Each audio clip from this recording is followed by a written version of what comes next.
G'day guys, welcome back to another video on My Blue Heaven.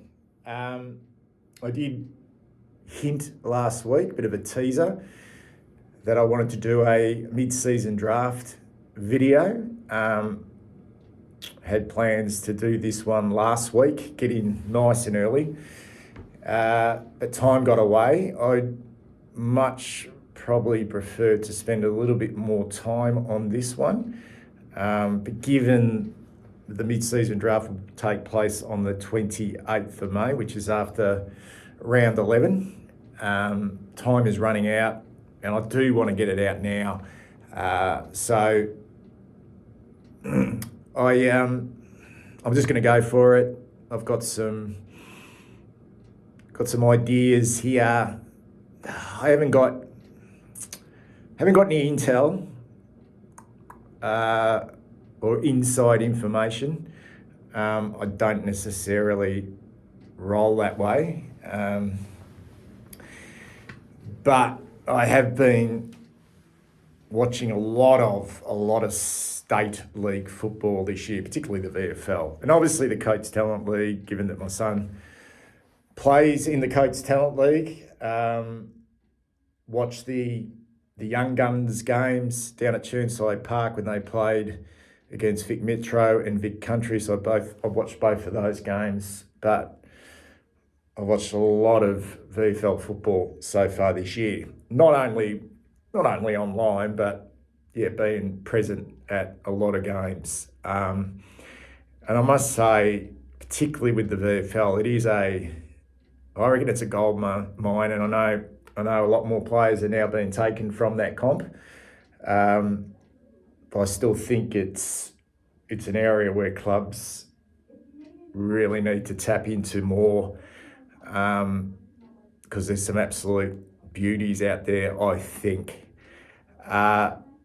So as it stands at the moment, 28th of May, it will take place. The draft is only open to clubs with inactive players on their list, and they have to have vacancies available, and that, you look at long-term injuries or retirements, and obviously you need to nominate if you want to be part of the mid-season draft. And there's already been a heap of players who've nominated, but over the next 3 or 4 days, we're going to see lots and lots of players nominate for this mid-season draft, whether it's from the VFL, whether it's from local football, whether it's the top overage players from the Coates Talent League. So I'm talking about the 19-year-olds who've been invited back into that competition. My gut feel is that the majority of these players that will get drafted in the mid-season draft are going to come from the state leagues. That's my gut feel. So at the moment, I think this is correct, that there's 7 clubs who hold picks in the mid-season draft. Essendon, they've got the lion's share of picks. They've got 4. Will they use all of those? You'd probably think they will. They've been absolutely decimated with their ruck stocks. Nick Bryan and Draper went down. The SSP pickup they got from Western Australia, Edwards, who's kind of a hybrid forward, went down as well. And young key defender Hayes went down. So they're in the hunt for ruckman. So they've got the 4 picks. We've got 1, and I'm assuming we're going to use it. And this video will be based on what I think we will take. We lost Brady Kemp with that season-ending Achilles injury, so a list spot opens up there. North have 1. Collingwood lost Ruth McGuinness. I reckon they're in a hunt for a key defender, the Pies. Gold Coast, Charlie Ballard went down. They got a pick. West Coast and the Western Bulldogs have got a pick each as well. Now theirs is based around the fact that they had a spot open before the season started, chose not to use the pre-season SSP. I think just looking back with the Western Bulldogs, they did have Southport ruckman, former Gold Coast player, Braden Crosley, who's an absolute beast, had a really good start to the VFL season with Southport again this year, dominating hit-outs. And also Don Brew, premiership player for Wereby. I think he's about 29 years of age now, Don Brew. They both trialled with the Western Bulldogs over the pre-season, played in trial games, scratch matches, but the Doggies decided not to give either of those players a spot on their list. So both the West Coast and the Western Bulldogs have still got a list spot available to them.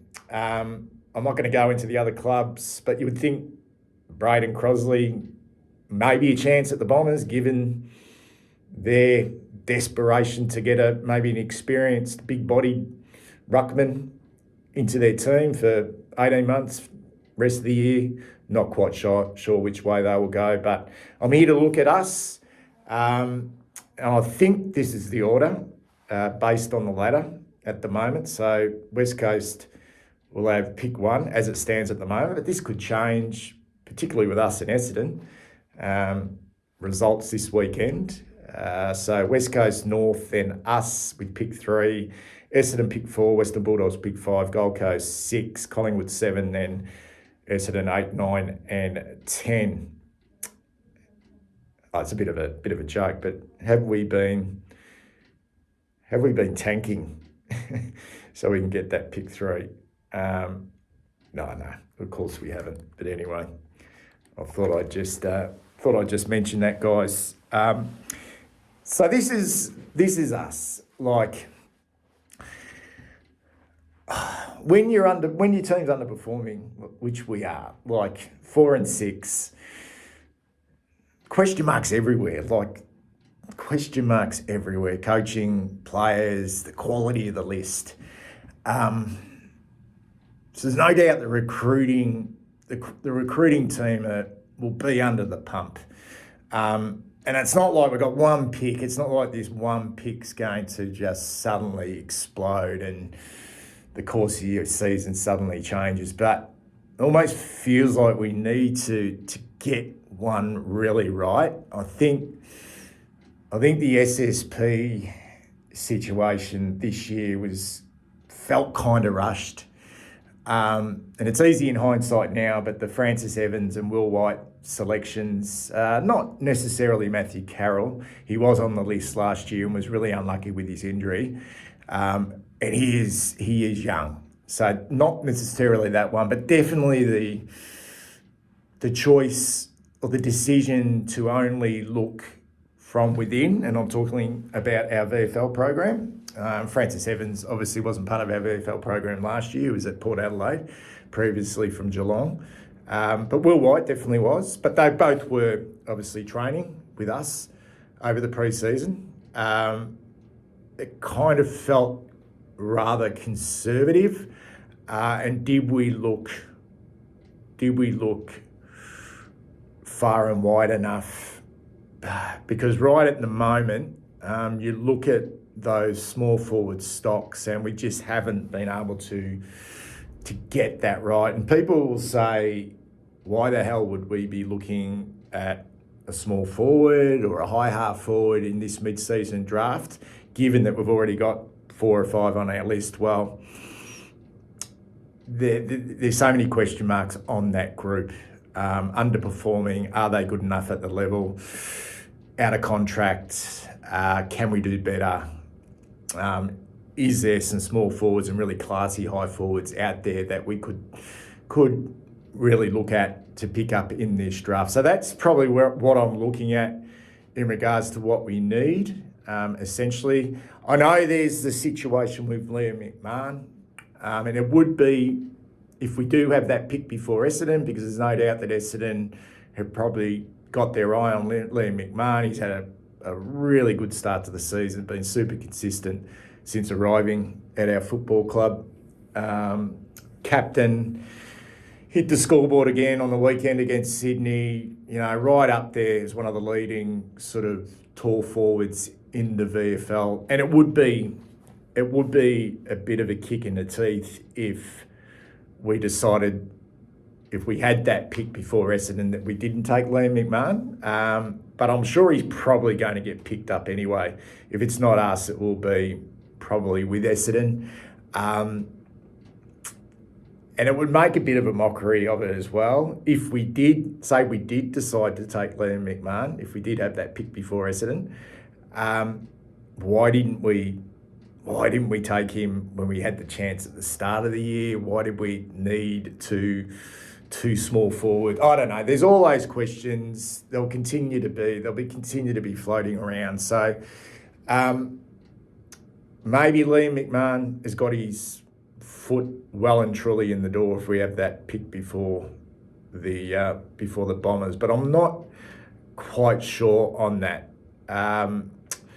So there is a lot of pressure. There is a lot of pressure to get this one right, because I feel like there are so many question marks on our list at the moment, and we need to nail one. Like, we need to nail a mid-season draft pick, because I believe there are fucking a lot of good players out there who deserve to be on an AFL list. I really do. It could make not only an immediate impact now, but be at our club for the next 5 to 6 seasons and be very good footballers.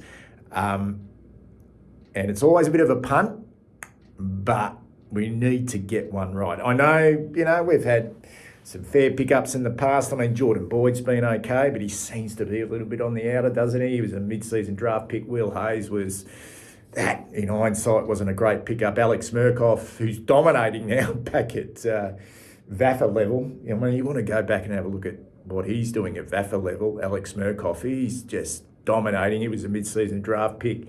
I'm just trying to think who else we've picked up in a mid-season draft. Obviously, Cooper Lord looks to be a pretty good prospect. I think there's still a bit to play out there, but I think that's been a positive for us. But just in regards to finding some class, some speed, a player with some real footy smarts.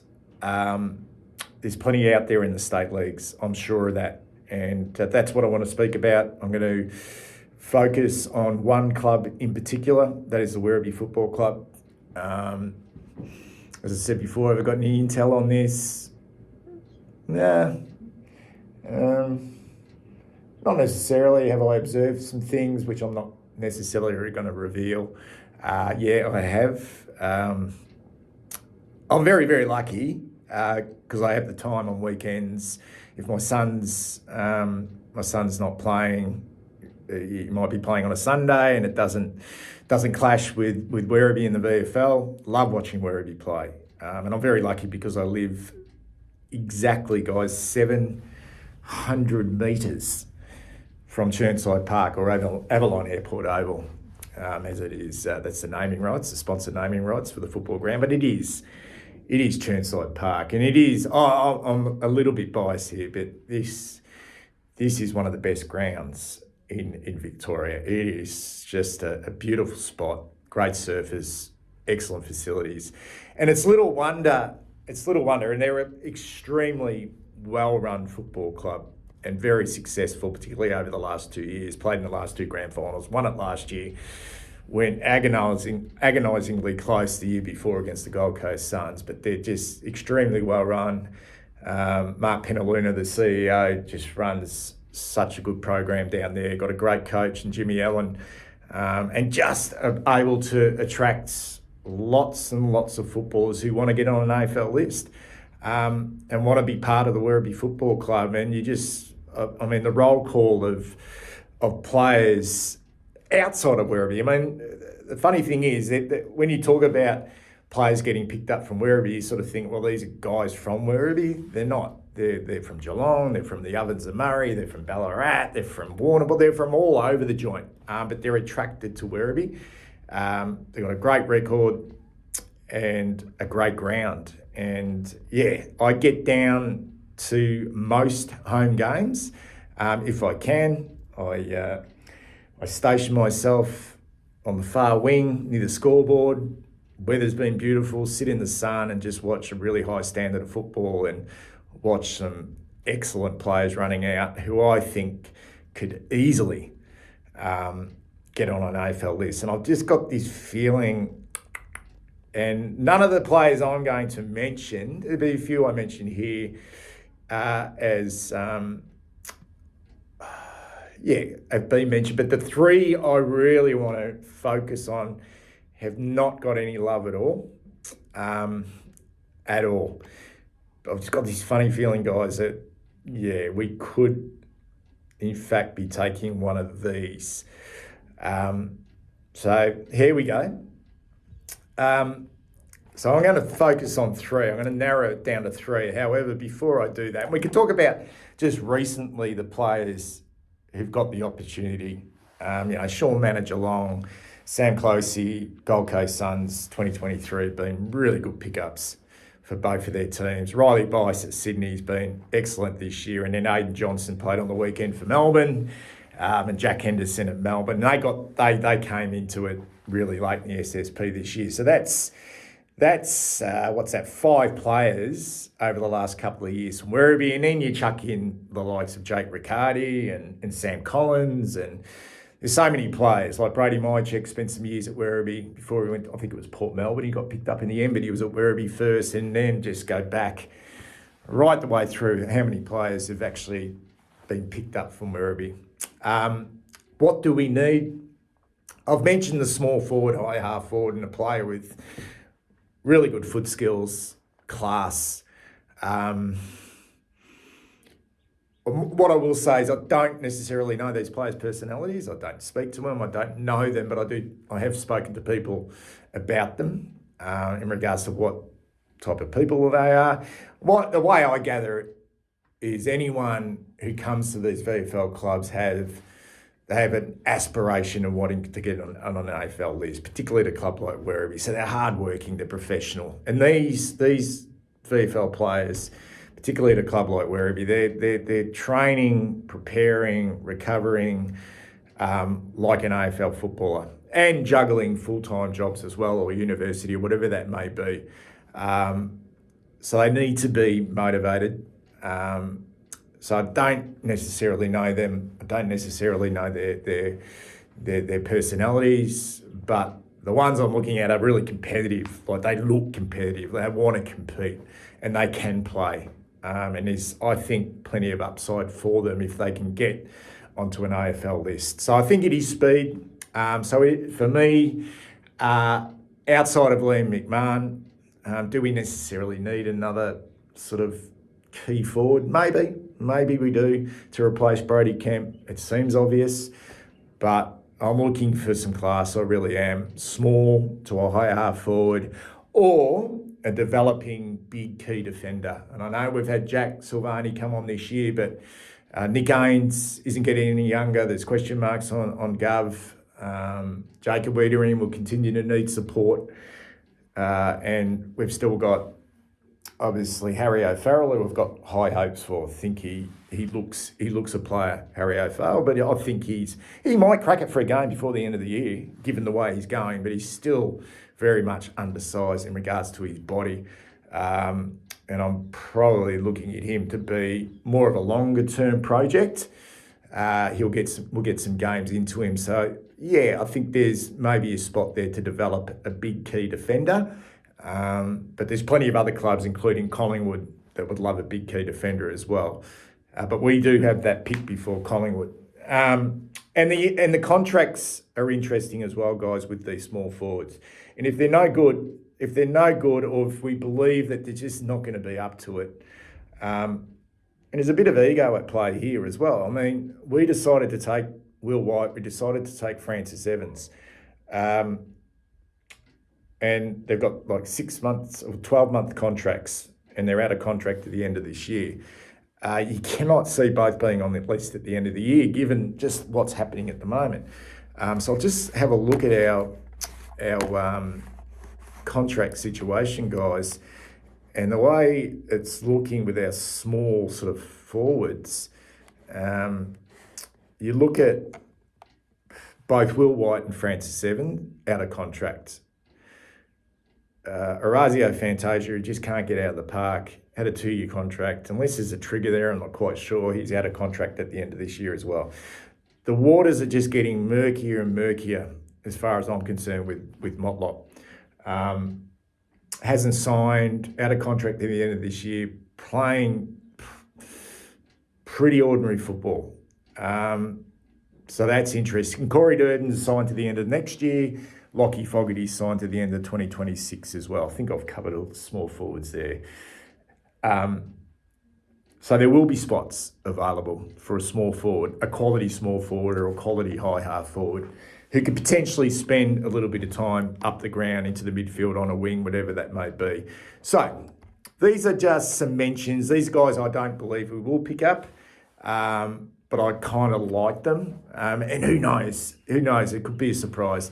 So small forwards, Jay Dalhouse, Wereby Football Club, 24 years of age, originally from Geelong Falcons, played 40 games for Wereby, 54 goals, kicked 5 goals, premiership play last year for the Tigers, kicked 5 goals against Frankston in round 6. Good player.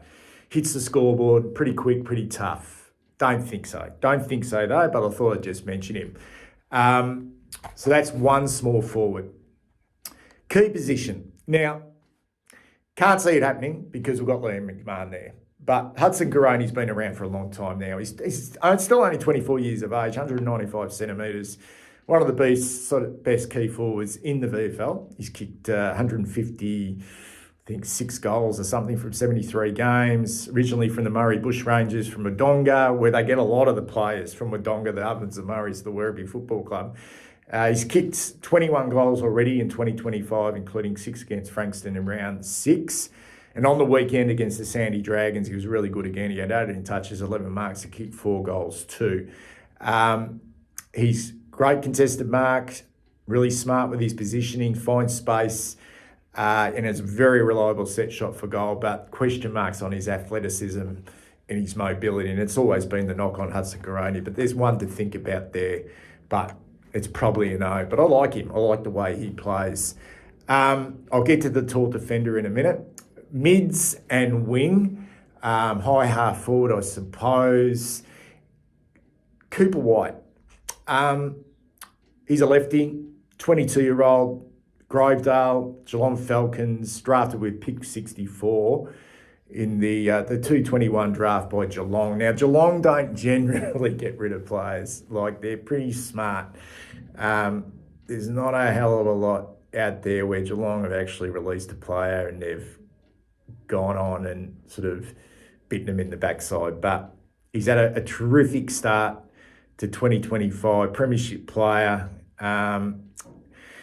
Played one game at the Cats, coincidentally against us, back in 2023 in round 2. He was a tactical sub.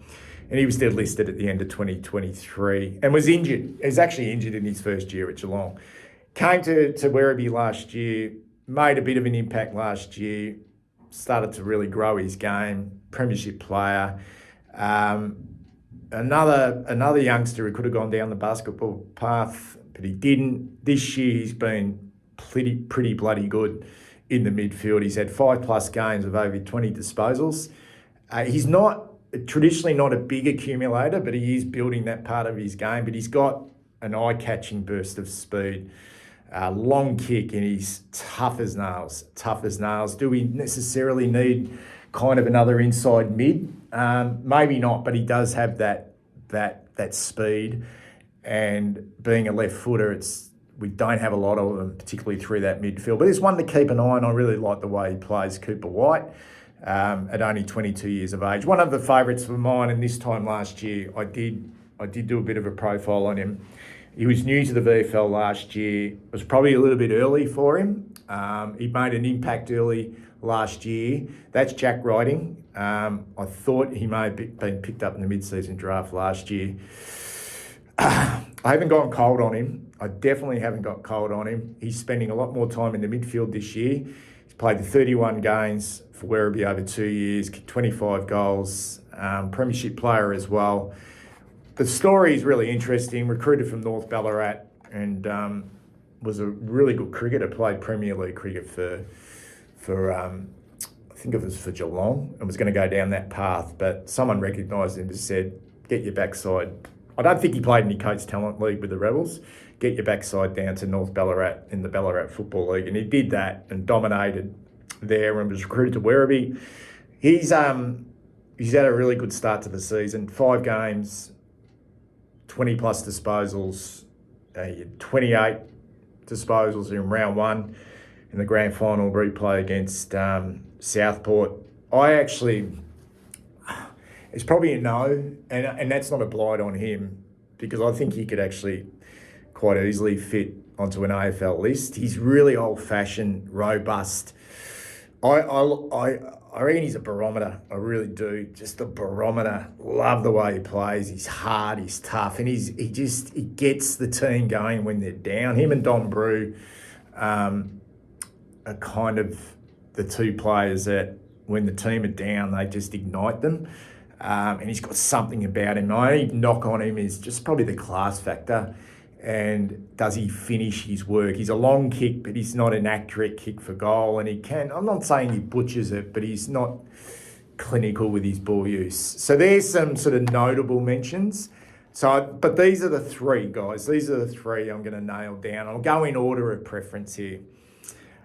So tall key defender first. And this is a real smoky. His name's Ryan Ayres. Originally from up the sort of Murray region as well. I think Rutherglen, Corowa, played for the Allies. I think he won the Murray Bushrangers Best and Fairest in the Coates Talent League. Represented the Allies in the under-18s. Went to Geelong in the VFL for a couple of years, 2023 and 2024. He's a great size, 199 centimetres. He's not like bulking 199 centimetres either. He's quite lean. Wouldn't say he's all arms and legs. He can probably develop a little bit more. He's still only 22 years of age, so there's plenty of upside. He's played 17 games at VFL level. That's not a lot. Only 9 in 2 years at Geelong.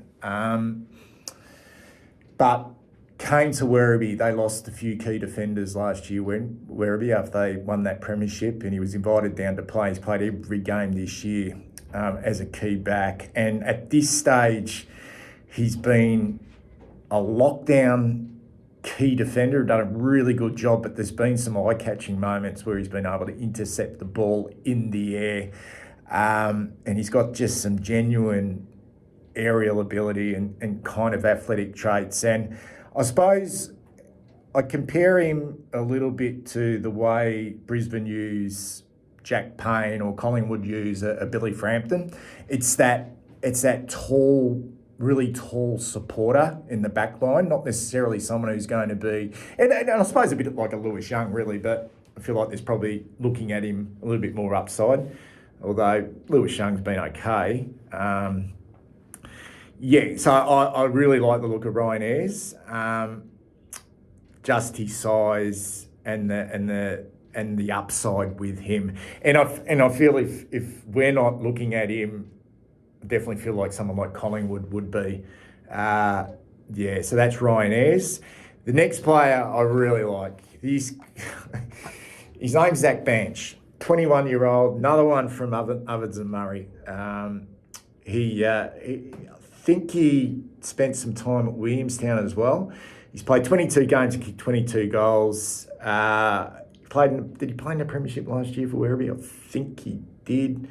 Might be wrong there. I think he did. He's had back-to-back 3-goal performances this year against Sydney in round 4 and then Williamstown in round 5. Had 25 touches and kicked 4 behinds against Frankston in round 6. So he can find the ball, gets up the ground. That game, incidentally, against Frankston, broke the all-time VFL record for goal assists, previously held by Sean Manor. And then on the weekend against Sandringham, he had another 19 touches and kicked 2 goals, 3 in a really good display. His speed is eye-catching. It is eye-catching. He's nippy and dangerous. And uses the ball really well. He is, I think he's actually a really exciting prospect. He's small, but exciting. I'm not going to compare him to the Wizard because I don't think aerially he's probably got that, but it's that type of small forward that, I don't know if he's got the cheekiness. Haven't probably seen enough of him, but he's lightning. He's fucking had a really good start to the season. That is Zach Banch. The one I think though, and I've just been impressed by this guy for 2 years now. He's 23, so he's perfect age. I feel like he was I don't know, but I just feel like some of these players were affected by COVID. They just got lost during COVID. And his name is Flynn Young. And no one's talking about him. Geelong Falcons, Bowen Heads, same football club as Ollie Wiltshire.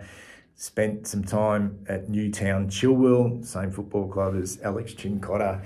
26 games, 26 goals, premiership player last year. Not a huge accumulator, but all class. Left footer, 18 touches and 2 goals, 2 against Willie in round 5, 21 and 3 goals on the weekend in a really good performance against Sandringham at Trevor Barker Oval. Just, as I said, classy. Lefty, beautiful user, good overhead, elusive and smart, really smart. Don't know about his engine, but yeah, this kid can play. He can really play. So that's the order, guys. So I'll just repeat it. The order: Brian Ayres, Zach Banch, and Flynn Young. Bookmark it. Take care.